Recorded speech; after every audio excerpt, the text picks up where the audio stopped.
We're looking at the Jagger here. It's the first one we're going to be looking at. N690 stone wash finish with the amber shredded carbon fiber handle. All right, should be an interesting one. Let's go ahead and dive right in here. Bada bing, bada boom. Ooh. All right, hold on a second. Hold the phone. Check out the swagger here on the zipper pouch. This is very interesting. We got a little Velcro section here with the WIXCO logo, silica gel. Let's go ahead and dive inside. We have the knife. Oh, that's looking sweet. We got a wiping cloth and some paperwork. All right, the jogger, right? What is the jogger all about? I mean, this is on the WIXCO side of things, right? The WIXCO side is the more affordable sister branch, right? WIXCO and Ferramonster are sister companies. And I mean, this is some crazy carbon fiber here, to say the least. For a pretty much budget knife, I mean, this is crazy. We're looking at, I'm assuming, aluminum here on the back spacer. There we go. Got that purple there, right? Aluminum on the thumb studs, I'm sure. Then we got the carbon fiber with the recessed liners. We got red, we got yellow, kind of like a little bit of a fiery going on, right? They call it amber shredded carbon fiber. That is very interesting. Deep pocket carry clip, and guess what? Reversible on the other side. That's the way to go.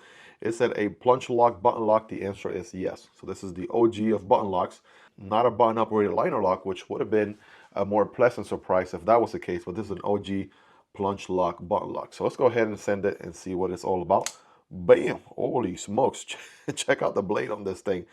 That is insane. I mean, for starters, one thing that really stands out to me is the blade to handle ratio.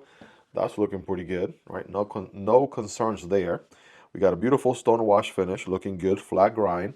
Then we have a little bit of a harpoon, a little bit of a Persian or clip point right towards the front. We got maybe like a tanto there with a bit of recurve. That is a wild geometry there, to say the least, right? Let me know your best guesses in the comments. If I got it wrong, definitely feel free to correct me in the comment section. But one thing is for sure, that is looking savage. Decent thickness to the blade, minimal jimping here in the jimp area. Checking out the action. Oh yeah, it's going to be on ball bearings. You already know. Yeah, good action there on the open and close. Thumb studs for deployment here. That feels solid. Reverse flick. I'm going to use the meat of the middle finger. There we go. Somebody in the comments thanked me the other day. Oh, Miguel, thank you so much for showing us how to reverse flick. Well, he was new to the knife world, but he was saying some people do it so fast he couldn't even tell how it was done. So on this case, I don't have a lot of room here, given that the handle is so close to the thumb stud. So I'm going the meat of the middle finger. I wonder if I can use the nail, and the answer is yes. Using the nail is my preferred way to do it. So boom. As far as ergos go, check that out. Plenty of handle for days. I got the KFC Sport size hands, if you know what I mean. Got plenty of handle here for sure. No finger choil. I wouldn't necessarily consider that a finger choil. It's more of a plunge grind, which is pretty decent, about where my nail is before you develop a smile. Could have been a little bit higher up if they really tried. Very comfortable handles nonetheless. I like the little curvature downward. Feels good on the hand. Pocket clip is very minimal. I'm going to go a solid 9.5 out of 10. But yeah, this is a large knife, no doubt about it. Got a good size to it and managing to be pretty lightweight, if you ask me. Let's just get a quick read here. Overall length coming in at around 8.5 inches.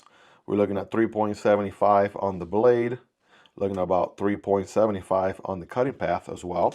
And then as far as handle goes, we're looking at just a little bit over 4.5, but not quite 4 3/4. So like 4.65, 4.7-ish, somewhere in that ballpark.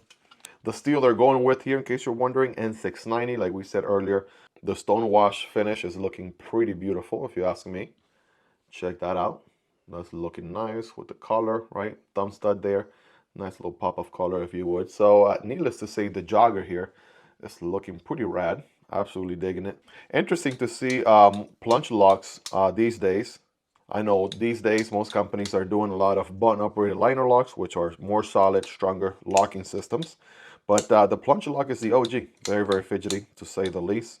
Very fidget friendly style knife.